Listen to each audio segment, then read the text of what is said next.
या फिर किस तरीके से हेल्प करता है आपकी? दोनों में अगर हम डिफरेंशिएट करेंगे तो फिर ये बात होती है कि इसमें ऑटो होल्ड हमारे पास है उसको रोकने के लिए। अब आप हमें ये बताइए कि इसके बूट स्पेस में कोई दिक्कत आई है अभी तक? मतलब 5 लोगों के बैठने के बाद तो सामान भरपूर भर सकते हैं। हाँ जी। जो एक्स्ट्रा है वो भी भर सकते हैं। वो भी आ सकता है। अग्री करता हूँ मैं आपकी इस बात को। वैसे आज तक हमें वो नौबत आई नहीं है, लेकिन आप अभी खुद देख सकते हैं। अरे ऐसे नहीं, चलो आपको शुरू से दिखाते हैं। दोस्तों, आप लोग के साथ एक आज नई वीडियो में आज हम करने वाले हैं Mahindra XUV 700 luxury top model, उसका रिव्यू करने वाले हैं, ऑनरशिप रिव्यू। ताकि क्योंकि ये सब चीज़ें जो हम ऑनरशिप रिव्यू ले रहे हैं वो थोड़ी पुरानी गाड़ियाँ होंगी। पुरानी इसलिए क्योंकि उसमें एक्सपीरियंस होगा लोगों को, चलाने का तरीका, कहाँ पे क्या चीज़ दिक्कत कर रही क्या नहीं कर रही, वो उन सब चीज़ों के लिए हम जो है थोड़ा 1-2 साल या फिर थोड़ा मतलब लेटेस्ट से थोड़ा हट के उन गाड़ी की शूटिंग करके दिखाएंगे हम आपको। आज दिखा रहे हैं हम XUV 700 लग्जरी। भैया लोग मिले हमें तो इनके साथ इनकी गाड़ी का ऑनरशिप रिव्यू लेते हैं कि क्या चीज़ इन्हें कैसी लगी, कितना बेटर लगा, किस चीज़ अगर आप लोग आके आना चाहोगे तो अगर लेने का सोच रहे होगे या फिर आप लोग के में कोई दिक्कत आती है नहीं आती, वो सब आप लोग कमेंट करके हमें बताइए। अपने देवभूमि उत्तराखंड के इन हसीन वादियों के बीच में महिंद्रा की एक बहुत ही अच्छी और लग्जरी गाड़ी XUV 700L लग्जरी। तो हमारे साथ है चेतन भाई जो है यूपी नोएडा से हैं, तो इनके साथ करते हैं इस गाड़ी का ऑनरशिप रिव्यू। ये है गाड़ी एंड हमारे साथ हैं भैया। नमस्कार। तो ये हैं यूपी नोएडा से, तो इनके साथ करते हैं XUV 700 का रिव्यू। तो भैया आ रखे हैं आप पहाड़ों पे घूमने के लिए, वहाँ की अपेक्षा यहाँ मौसम पे क्या डिफरेंट लग रहा है आपको? इस तरफ तो मतलब दिल्ली और नोएडा के तरफ अभी तो इतनी ज़्यादा गर्मी है कि सब लोग यहीं पे आएंगे। अब ये जो जगह है देवीधुरा, यहाँ पे मौसम अच्छा है। यहाँ पे जब दिल्ली में सबसे ज़्यादा 50 डिग्री होते हैं, यहाँ पे 18 या 20 होता है। तो यहाँ पे आना हमारे लिए फ़ायदेमंद रहा। तो अभी पहली बार आ रहे हो या इससे पहले भी आए हो? इससे पहले हम यहाँ पे आते रहते हैं। अच्छा। इस बारे में हम जानते हैं, बहुत से लोग नहीं जानते इस जगह को। तो ये है अपनी देवभूमि उत्तराखंड में और चंपावत डिस्ट्रिक्ट में एक मावारी धाम है यहाँ पे, तो यहीं पे ये लोग आ रखे हैं और आते रहते हैं। वैसे ना ये गाड़ी को अभी तो लिए हुए टाइम हो गया है, क्योंकि जब लॉन्च हुई थी 2022 समथिंग में हुई थी, तो उसके बाद तो उसी टाइम पे स्कॉर्पियो एन भी आने वाली थी। तो आपने उसको देखी थी या फिर सीधे यही गाड़ी ले ली थी या फिर कोई और ब्रांड की गाड़ियाँ भी देखी थी? एक्चुअली उस टाइम पे किया कार्निवल सबसे ज़्यादा ट्रेंडिंग पे चल रही थी और हमें चाहिए थी फैमिली कार जो कि SUV भी हो, लेकिन वो फुल लग्जरी थी। तो चलाने के बाद किया कार्निवल को मज़ा नहीं आया था, लेकिन जब हमने इस गाड़ी को देखा, इसमें फीचर्स थे, ये फैमिली कार थी और ऊपर से SUV थी, आप किसी भी टेरेन में चलाएंगे हर किसी में कामयाब है। तो इसलिए हमें ये ज़्यादा पसंद है। स्कॉर्पियो एंड उसके बाद में, लेकिन मुझे ऐसा नहीं लगा कि मैंने उससे बेकार गाड़ी ली है। मेरे आंखों से अगर आप लोग देखेंगे तो ये मेरे लिए स्कॉर्पियो से भी बेहतर है, क्योंकि इसमें उससे ज़्यादा फीचर्स हैं। SUV उसके तरह ही है, बल्कि ये टेरेन में मेरे को कभी कभार लगा कि ऑफ रोडिंग में कभी कभार उससे ज़्यादा अच्छी निकल चुकी है। अच्छा, क्योंकि वो तो 4 व्हील ड्राइव है होने के लिए ये भी है, लेकिन वो ग्राउंड क्लियरेंस वगैरह और चीज़ों की उससे थोड़ी ऊंची गाड़ी है, तो इसकी अपेक्षा तो वो ज़्यादा नहीं निकल पाएगी पहाड़ों में, वो ज़्यादा कंफर्टेबल। आपकी बात सही है, लेकिन कहीं कहीं पे ये ज़्यादा अच्छी है, कहीं कहीं पे वो ज़्यादा अच्छी है। लेकिन जैसे मैं हूँ एक फैमिली मैन, मेरे पास एक पूरी की पूरी फैमिली है, तो मेरी फैमिली को ये सबसे ज़्यादा कंफर्टेबल है, इसमें ज़्यादा स्पेस है स्कॉर्पियन से। अब बाकी तो इसकी पावर हो गया, बाकी इसका लेंथ विड्थ हाइट होगी या फिर GR हो गया, ग्राउंड क्लियरेंस वगैरह, ये सब चीज़ें आपको बहुत सारी चीज़ों में मिल जाएंगी। बट हम इनसे जानते हैं इसमें इन्हें क्या अभी तक 3 साल हो गए इनको चलाते हुए, क्योंकि उस टाइम पे नई लॉन्च हुई थी तो 2022 समथिंग में। तो इन्होंने अभी तक 3 साल में बहुत सारा चला लिए, बहुत ज़्यादा ट्रेन में जा चुके हैं, बहुत सारी जगह घूम चुके हैं। तो इस गाड़ी में इनको क्या सही लगा क्या गलत लगा वो सब इनसे जानते हैं। कुछ अब वैसे बताओगे आप कुछ कि कहाँ कहाँ इससे गए हो? जैसे ऑफ रोडिंग में जो है पहाड़ों की रोड वैसे ही कच्ची वच्ची रहती है, बहुत सारे गड्ढे वड्ढे रहते हैं प्लेन्स की अपेक्षा, वहाँ तो एकदम मक्खन रोड होती है, तो उसमें कोई सी भी गाड़ी चला लो अच्छा ही लगता है। तो उसके अपेक्षा यहाँ आने में वो सब कितना डिफरेंट लगता है आपको? देखिए, पहली बात तो हम बात करेंगे ऑफ रोडिंग की। ऑफ रोडिंग हम अगर पहाड़ों में जाएंगे तो ऑब्वियस सी बात है कि वहाँ पे ऑफ रोडिंग भी हमें साथ ही साथ मिलेगी। हम इस गाड़ी से स्पीति वैली भी गए हैं, जो कि सही में एक ऐसी जगह है कि इस तरफ भी खाइए और उस तरफ भी खाइए, वहाँ पे आपको एकदम सेफ फील करवाती है। जहाँ रोड है ही नहीं बिल्कुल भी, जहाँ पे रोड है ही नहीं, रास्ता है पूरा कामयाब है गाड़ी कसम से। हम वहाँ से भी आ चुके हैं और देवीधुरा का भी रास्ता एकदम बहुत पतला सा है, वहाँ पे भी ये कामयाब है गाड़ी। और अगर मैं बात करूँ मनाली साइड, मनाली भी बहुत बार जा चुके हैं, कश्मीर भी हम इससे जा चुके हैं और हमें इसमें कोई भी दिक्कत नहीं होती। जब इसमें नोटिफिकेशन भी आ जाएगी सर्विस की ज़रूरत है, उसके बाद हम 10 दिन तक भी चला लेते हैं, हमें तब तक भी कोई इसमें दिक्कत नहीं लगती है। तो अगर हम वहीं बात करें डेली ड्राइव्स की, तो डेली हमारा कम से कम 300 किलोमीटर का हमारी ड्राइविंग हो जाती है, क्योंकि मेरा काम है रियल इस्टेट का और इधर उधर जाने में हमें हमेशा का कम से कम 300 किलोमीटर हमें लग ही जाता है और इसी हिसाब से ये गाड़ी बहुत अच्छी है। तो यहाँ आने में तो यहाँ तो रोड पूरी सिंगल रोड है, तो मोड़ में बहुत दिक्कत नहीं आती, क्योंकि गाड़ी की विड्थ थोड़ी है ये उस हिसाब से। एक्चुअली में हाँ, मतलब आपकी बात भी सही है, लेकिन इसकी हैंडलिंग एक्चुअली में वैसी नहीं है जैसी कि और गाड़ी की होती है। आप इसे एक उंगली से भी इसके स्टीयरिंग का आप मोड़ सकते हैं, तो इसमें कोई ज़्यादा दिक्कत होती नहीं है। अगर वहीं बात इसकी विड्थ की, तो सामने वाली अगर गाड़ी भी आती है तो ड्राइवर के ऊपर है कि वो कैसे संभालेगा अपनी कार को। तो अभी जैसे इसमें पावर फिगर की बात करें तो पावर फिगर मिलती है इसमें आपको 182 bhp 180 bhp की पावर मिलती है, 420 Nm का टॉर्क मिलता है। वो जैसे आपने बाकी कोई हल्की गाड़ियाँ चलाई होंगी तो यानी कि कम bhp की थार वगैरह, वो भी 150 bhp 140 bhp में आती है, या फिर नॉर्मल गाड़ी सबसे जो बहुत कम पावर देती हैं, तो उसमें और इसमें आपको कितना डिफरेंट लगता है कि रोड पे चलने पे, जैसे ऑफ रोडिंग करने में या फिर पहाड़ों पे ज़्यादा तो वैसे स्किल काम करती है, बट कहीं ना कहीं पावर भी ज़रूरी होती है। मेरे हिसाब से जो कि कच्चा ड्राइवर भी होता है, ये उसको एकदम सेफ फील कराती है चलाते वक्त पहाड़ों में भी।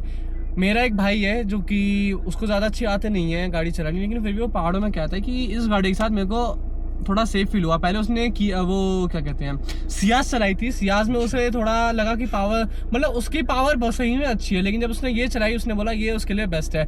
मेरा एक दोस्त है किया सोनेट वाला, उसने भी बोला कि इसकी पावर अगर उसके पास से गाड़ी होती तो आज मतलब बहुत जगह घूम चुका होता, लेकिन वो कहीं पे रुक जाता है आज भी। अच्छा, पावर के थ्रू, पावर के वजह बाकी से। चीज़ हैंडलिंग तो आपने बताई दी है कि बहुत अच्छी है, स्मूथ है कि, क्योंकि बाकी में हाइड्रोलिक आती है, इसमें इलेक्ट्रॉनिक आती है, तो उससे जो है और ज़्यादा स्मूथ होनी है उसको।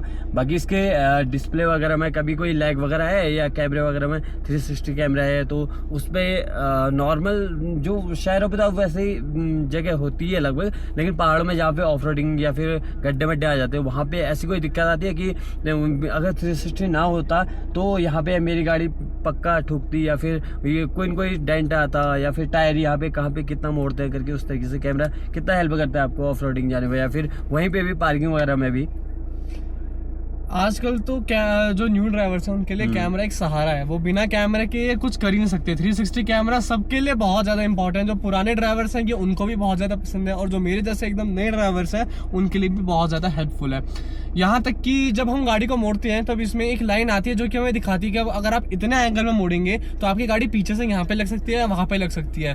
वो सही में बहुत ज़्यादा यूजफुल होता है। अच्छा, वो जजमेंट के लिए बहुत ज़्यादा हमारे लिए फायदेमंद होता है। वहाँ भी पार्किंग में आपको बहुत हेल्प करता होगा। ये पार्किंग में बहुत ज़्यादा हेल्प करता है। बाकी इसमें 7 सीटर है, तो पीछे वाली रो में तो वैसे ही बहुत कम लोग बैठते हैं, ये क्योंकि बच्चों के लिए स्पेशली होती है। बट कभी बाकी लोग भी बैठे हैं, फैमिली में बड़े लोग भी बैठे हैं क्या उनको मतलब लॉन्ग ड्राइव के लिए, यानी कि लगभग 80-90 किलोमीटर समथिंग बैठे हैं, क्या उनको दिक्कत होती है, एक्चुअल में होती है, या फिर बच्चों के लिए है वो सीट? आपकी बात एकदम सही है। एक्चुअली में वो बच्चों के लिए ही होती है सीट, हम जैसे बड़े लोग उसमें बैठ ही नहीं सकते। खासकर अगर कोई 5'8" का भी होगा उसे भी वहाँ पे बैठने में लॉन्ग ड्राइव में बहुत ज़्यादा दिक्कत होगी, लेकिन अगर 5'8" जितना बंदा शॉर्ट ड्राइव्स के लिए वहाँ पे बैठा हुआ है तो उसे बिल्कुल भी कोई दिक्कत नहीं होगी। तो वो नी रूम के उससे या हाइट वाइट के उससे दिक्कत आती है, या फिर सीट उतनी कंफर्टेबल नहीं है वहाँ पे? लंबे लोगों के लिए नी रूम और हेड जो वो उसके लिए होगी, सर के लिए जगह, उसमें दोनों में दिक्कत हो जाती है। वहीं पे बच्चों लोगों को कोई वहाँ पे दिक्कत नहीं होती है। अच्छा, वो तो खैर वैसे हाइट वाइट में छोटे होते हैं तो उस वजह से उनको ऐसे दिक्कत नहीं होती है। बड़े लोग तो जगह देखते ही मना कर देते हैं पीछे। अच्छा, तो बाकी में कोई दिक्कत आई है अभी तक? ये जैसे ये 3 यहाँ पे 3 लोग आराम से बैठ सकते हैं, तो कभी 4 लोग या ऐसे कुछ बैठे हैं क्या इमरजेंसी वगैरह? हम लोग देवीधुरा ट्रिप में बीच वाले रूम में 4 लोग ही बैठा के आए हैं। हमारी बहुत बड़ी फैमिली है, बीच में 4 लोग बैठ के बिना किसी दिक्कत के। तो सारे बड़े लोग होंगे? सारे बड़े लोग थे, उनमें से बस हाँ सारे बड़े हैं, बस एक बहुत ज्यादा पतला है। अच्छा, ठीक है, बाकी सब आराम से आए थे, बाकी जितने बच्चे हैं सारे के सारे पीछे बैठे होते हैं। पीछे 3 बच्चे आराम से बैठ चुके हैं, उन्हें कोई दिक्कत नहीं है। तो इसमें कोई दिक्कत नहीं है, आराम से सब कंफर्टेबल बैठ के आए। बहुत ज्यादा कंफर्टेबल है गाड़ी, सही में बहुत बढ़िया है। सबसे पहले खोलते हैं इसको सनरूफ। सनरूफ नहीं, ये हम गलत वर्ड यूज कर रहे हैं। महिंद्रा इसको बोलता है स्काई रूफ। तो स्काई रूफ खोलते हैं सबसे पहले। Alexa open sunroof. ओके।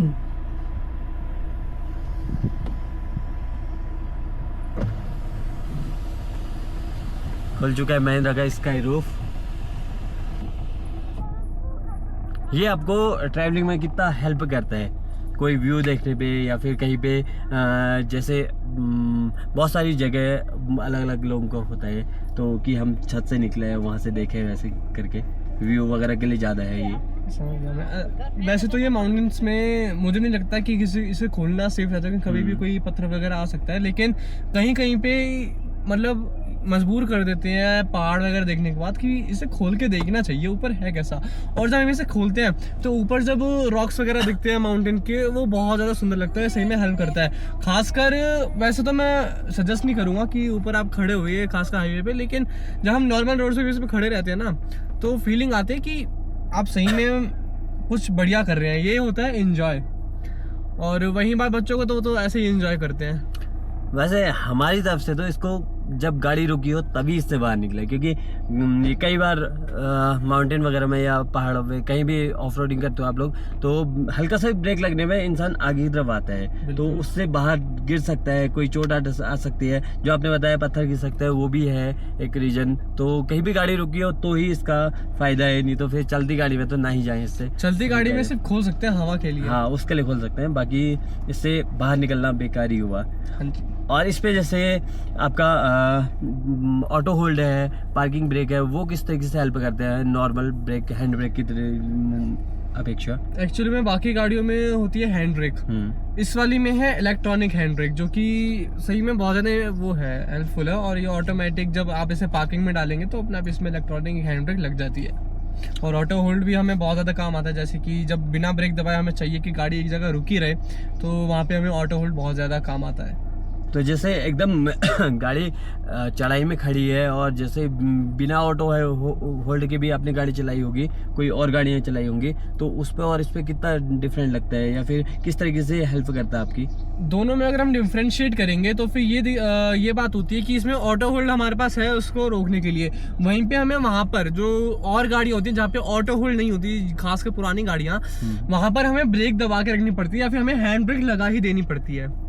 अभी कैमरे पे कितना दिख पा रहा है वो तो नहीं पता, लेकिन ये देखो जहाँ स्टीयरिंग मोड़ रहे हैं वहीं उस साइड में लाइनिंग बता देता है कि जाने कहाँ पे वाली है, लाइनिंग बनी हुई आ जा रही, कितना मोड़ के कौन सी गाड़ी, ये गाड़ी कहाँ पे जाएगी, कितना जाएगी करके पूरा अच्छे से व्यू यहाँ पे लाइन से बता देता है। अगर मोड़ते मोड़ते आपकी यहाँ पे लग सकती है गाड़ी, तो ये भी हमें पहले बता ही देता है। और पीछे का नहीं, आगे का भी बता देता है साथ ही साथ। दोनों तरह से 360 बहुत अच्छे से काम करते हैं मतलब। हाँ जी, इसमें कोई शिकायत नहीं है, बस थोड़ा इसमें ना ये थोड़ा स्लो चलता है, बस इसमें ये दिक्कत है। महिंद्रा से मेरी बस यही कंप्लेंट है, थोड़ा सा लैग करते हैं इसको थोड़ा। और सिर्फ इसी में नहीं है, स्कॉर्पियो में भी मैंने देखा, थार में भी देखा है। नहीं वैसे ना कोई भी गाड़ी फ़ोन की अपेक्षा या फ़ोन पे जो हम कैमरा देखते हैं एक्चुअल में, वो और इस पे थोड़ा लैग करता ही है, क्योंकि सॉफ्टवेयर वगैरह हार्डवेयर वगैरह अलग रहते हैं, इस पे उस पे अलग रहते हैं, तो उसी वजह से लैग करता है ये। अब आप हमें ये बताइए कि इसके बूट स्पेस में कोई दिक्कत आई है अभी तक, मतलब क्योंकि 7 सीटर है, सातों के सातों लोग बैठने के बाद इस पे बूट स्पेस ना के बराबर बचता है, बट फिर भी आपके जो आपका नॉर्मल सामान रहता है वो आ जाता है, या फिर उसके लिए फिर कोई बैग वैग आपने छोड़ना पड़ता है? मैं आपको बताऊं तो फिर अगर 7 सीटर है ये गाड़ी और हम 7 के 7 लोग बैठ रहे हैं, तो 7 लोगों का सामान भी होगा, उतने ही उनके कपड़े भी होंगे, तो हमें उस सामान को बूट में रखने के लिए हमें बहुत ज़्यादा दिक्कत होती है। तब हमें लगता है काश इस गाड़ी में बूट स्पेस थोड़ा ज़्यादा होती, लेकिन अगर सिर्फ 5 या 4 या उससे कम लोग जा रहे हैं, और जो पीछे वाली सीट से सबसे पीछे वाली 3rd रो, अगर हम उन्हें भी गिरा सकते हैं, उसके बाद जो बूट स्पेस है वो एपिक होती है, लेजेंडरी एकदम, तब सही रहते हैं, उनसे फिर हमें कोई परेशानी नहीं होती, क्योंकि 5 लोगों के बैठने के बाद तो सामान भरपूर भर सकते हैं, जो एक्स्ट्रा है वो भी भर सकते हैं, वो भी आ सकता है, बट 7 सीटर के बाद थोड़ा सा बूट स्पेस कहीं ना कहीं कॉम्प्रोमाइज करना ही पड़ जाता है, चाहे कैसी बड़ी गाड़ी हो, कुछ ना कुछ दिक्कत आई जाती है। अग्री करता हूँ मैं आपकी इस बात को। भैया इसके डोर वगैरह खोलने पे कोई दिक्कत आती है क्या कि ज़्यादा वाइड नहीं खोलते हैं या इस तरीके से कोई किसी को कोई दिक्कत हो तो उनको बैठने में थोड़ा दिक्कत होती है, इस तरीके से कुछ होता है क्या? दूर सगर में मेरे को आज तक ऐसी दिक्कत आई ही नहीं है। आप इसे खोल के भी देखेंगे तो फिर बिल्कुल भी मेरे को आज तक इससे रिलेटेड कोई भी प्रॉब्लम नहीं हुई है। जैसे आप माउंटेन वगैरह में गए होगे तो इसके ग्राउंड क्लियरेंस से कोई दिक्कत है कि जैसे थोड़ा सा कहीं कहीं कहीं पे लगता है कि हाँ सेंटर पे कोई पत्थर आ रहा है हम नहीं हटा सकते, या फिर परमानेंट पत्थर है या फिर वहाँ पे गड्ढा है, तो वहाँ पे टायर ले जाने के बाद हमें कभी कभार लगता है कि ड्राइव करते करते कि यार इसके ऊपर से तो गाड़ी निकल ही जाएगी, बट कभी कभी हल्का सा भी टच होता है तो थोड़ा सा अंदर से दुख होता है कि यार फिर से टच होगी गाड़ी। तो वहाँ पे ऐसा कुछ हुआ है कि अभी आपके साथ में, या फिर आपको लगता है कि थोड़ा सा और ऊंची होती तो ग्राउंड क्लियरेंस थोड़ा सा बड़ा होता तो अच्छा होता करके? वैसे तो इससे मेरे को बहुत थोड़ी सी शिकायत है क्योंकि हम इस पूरे पहाड़ में अभी तक चढ़े हैं, हमें एक बार भी ऐसी दिक्कत नहीं हुई। लेकिन वही बात मैं आपको बताना चाहता हूँ, कहीं कहीं पे चाहे वो सिटी हो या फिर माउंटेन्स हो, वहाँ पे ना कहीं कहीं ऐसे शार्प टर्न होते हैं कि सीधे से जाते एकदम से नीचे होता है और वो एकदम शार्प एजेस होते हैं उसके, तो वहाँ पे कभी कभार ये लग जाती है और वहाँ पे सही में जो आपने कहा कि दुख तो दिल में दर्द होता है। भाई जैसे नाइट वगैरह में अब जैसे पुरानी गाड़ियों में या फिर जो यहाँ पे चलती है अधिकतर, हम क्योंकि उत्तराखंड में भी रहते हैं यहाँ पे ज़्यादातर मैनुअल गाड़ी ही लोग पसंद करते हैं, ऑटोमेटिक ना के बराबर ही लेते हैं, बट कभी कभार लोग लेते हैं, महिलाएं लेती हैं, लेडीज़ वगैरह लेती हैं, उनको थोड़ा गियर वगैरह में दिक्कत आती है। तो और उसके बाद ज़्यादातर बेस मॉडल या फिर थोड़े से उससे हाई लेवल के मॉडल ही लेते हैं, उनमें हेलोजन बल्ब भी आते हैं, तो इस पे है LED बल्ब है, तो लाइटिंग में कोई आपको दिक्कत लगी है ऐसी? नहीं, हमें अभी तक इसमें लाइटिंग में कोई भी दिक्कत नहीं लगी है क्योंकि जब इसे चलाओगे भी ना, अगर आप इसे हाई बीम पे भी चलाएंगे तो 80 के बाद ये अपने आप एक बूस्ट भी देती है जो कि आपके लिए बहुत ज़्यादा हेल्पफुल रहती है। बल्कि मैं तो कहता हूँ कि अगर इससे कम भी होती है ना, हम उसमें भी काम चला लेते हैं। ये सही में बहुत अच्छी इसमें लाइट्स हैं आगे, हमें आज तक कोई दिक्कत नहीं हुई रात में भी। तो हाईवे वगैरह में भी दिक्कत नहीं हुई? क्योंकि हाईवे में तो बहुत सारी लाइटें होती है, तो अपनी लाइट ऑन करने के बाद भी ऐसा लगता है कि हमने ऑन ही नहीं कर रखी है करके, वहाँ पे थोड़ी सी लगता है आपको कि इसकी लाइटिंग में थोड़ी दिक्कत है करके? नहीं, आज तक ऐसा कभी हुआ ही नहीं है। इसकी लाइट सही में एपिक है एकदम, इससे कोई हमें शिकायत नहीं है। ये रही कुछ XUV 700 के साथ ऑनरशिप रिव्यू। अगर आप लोग भी ऐसे रिव्यू कराने हैं तो हमें कांटेक्ट कर सकते हो, आप इंस्टा पे DM कर सकते हो या वीडियो वगैरह में नीचे से कमेंट कर सकते हो आप लोग। तो अब लेते हैं हम इसके कुछ सिनेमैटिक शॉट्स वगैरह, फिर वो आपको दिखाते हैं।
तो इसको हो गया आपके 22 में लॉन्च हुई थी, 3 साल करीब, पूरे 3 साल प्लस हो जाता है अब इसको।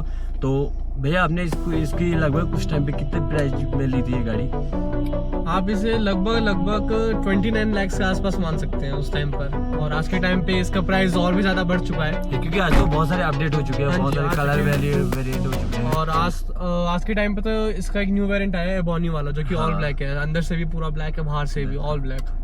और इस पे हम ब्लैक से याद आया, तो इसकी सीट है वाइट है, तो इस पे क्लीन विलीन करने में बहुत दिक्कत आ जाती होगी, जैसे एकदम से बच्चों ने कुछ गिरा दिया या फिर कुछ लग गया तो? वैसे आज तक हमें वो नौबत आई नहीं है, लेकिन आप अभी खुद देख सकते हैं, मतलब अभी भी ऐसे लगती है कि साफ है, प्रीमियम क्वालिटी है इसकी। हाँ।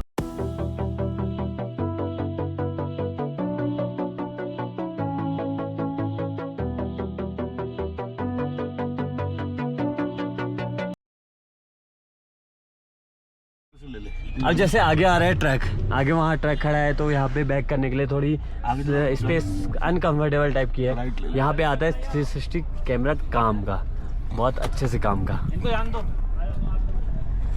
पूरा उस पर दिख जाता है कि कहाँ गाड़ी कितनी हमें काटनी है, किस हिसाब से काटेंगे, तो वहाँ पे उसी हिसाब से हैंडल। 360 कैमरा रियल में बहुत काम आता है। वो का है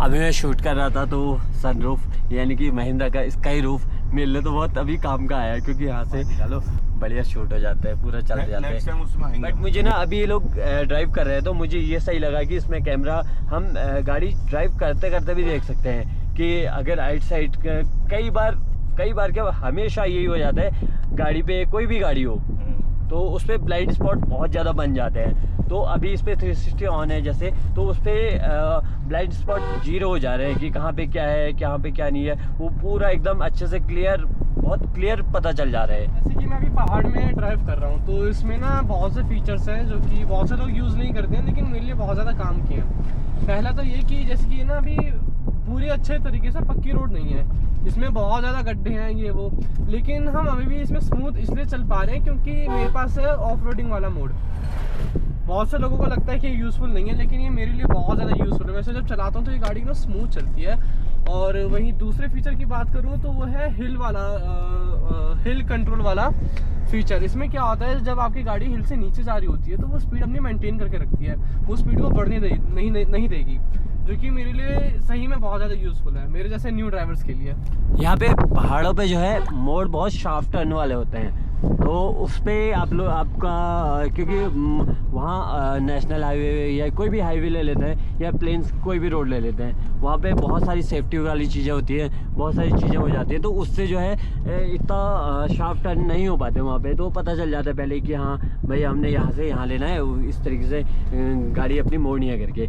बट यहाँ पे सिंगल रोड होती है और ऊपर से इतने खतरनाक वाले ब्लाइंड स्पॉट हो जाते हैं, कई बार एक्सीडेंट हुए भी हैं, हो भी जाते हैं वो अचानक की वजह से, या फिर स्पीड दोनों की सामने से आ रहा है या हमारी स्पीड नॉर्मल भी रहती है तो भी हो जाते हैं, बट नुकसान उतना नहीं हो पाता है नॉर्मल स्पीड में। तो आप यहाँ पे पहाड़ों पे आते हो, क्योंकि एक जगह जैसे हम प्लेन्स में चलते रहते हैं तो वहाँ की हैबिट हो जाती है कहीं भी चलने की या ड्राइव करने की, तो वहाँ की अपेक्षा यहाँ आपको कितना डिफरेंट लगता है इन चीज़ों में? देखिए, अगर आप पहाड़ी पर ड्राइव कर रहे हैं तो प्लेन रोड से भी ज़्यादा सेफ है अगर आप सही तरीके से चलते हैं। आप पहाड़ पर सिर्फ अपनी लेन पर चलिए, मोड़ पर गाड़ी को स्लो कीजिए, हॉर्न दीजिए, कभी एक्सीडेंट नहीं होगा। आपकी स्पीड इतनी होनी चाहिए, अगर कोई सामने से गलत भी आ रहा है तो आप अपनी गाड़ी को संभलने का मौका मिले और सामने वाले को भी संभलने का मौका मिले। दूसरा, अगर यही काम आप रात को करते हैं तो रात को आपको बहुत दूर से मालूम पड़ जाता है कि कोई गाड़ी है या नहीं है। किसी भी मोड़ पर आपने डीपर दिया, सामने से कोई भी गाड़ी आ रही होगी, उसको मालूम पड़ेगा कि सामने गाड़ी आ रही है, वो अपना डीपर देगा, जिससे ड्राइवर ये समझ जाता है कि सामने से भी गाड़ी आ रही है। बहुत बढ़िया है, कोई ऐसा नहीं है, खतरनाक नहीं है कि पहाड़ पे आप ड्राइव करते हो तो खतरनाक है।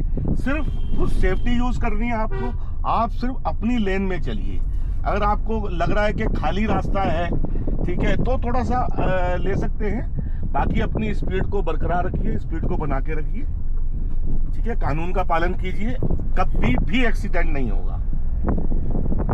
तो आपने नाइट की बात करी, नाइट पे प्लेन्स की अपेक्षा पहाड़ में ज्यादा मजा आता है गाड़ी चलाने में। मजा आता है, सेफ्टी भी ज्यादा है। अगर हम मोड़ पर हैं, देखिए जैसे ये मोड़ है, किसी भी मोड़ पर देख लीजिए, सामने मोड़ आ गया है तो हमें डायरेक्ट लाइट तो आएगी नहीं, लेकिन हमको लाइट दिखाई दे जाएगी क्योंकि बिल्कुल अंधेरा होता है। बिल्कुल, पहाड़ पे कहीं लाइट नहीं है, लेकिन जो हमारी हेडलाइट्स है उससे सामने वाले को पता लगेगा, सामने वाले की हेडलाइट से हमें पता लगेगा। मैं सिर्फ इतना जरूर कहना चाहूंगा कि जब भी आप लोग ड्राइव कर रहे हो किसी भी पहाड़ पे, सिर्फ कुछ सेफ्टी का यूज करें, हमेशा उसका यूज करें। कभी भी ऐसा ना समझे कि यार नहीं सामने गाड़ी नहीं है, अरे आपका कोई लाइट का बिल नहीं लग रहा है, आप डीपर जरूर दीजिए, गाड़ी को अपना स्लो कर चलिए, मोड़ पर हमेशा स्लो रखिए गाड़ी, कभी एक्सीडेंट नहीं होगा।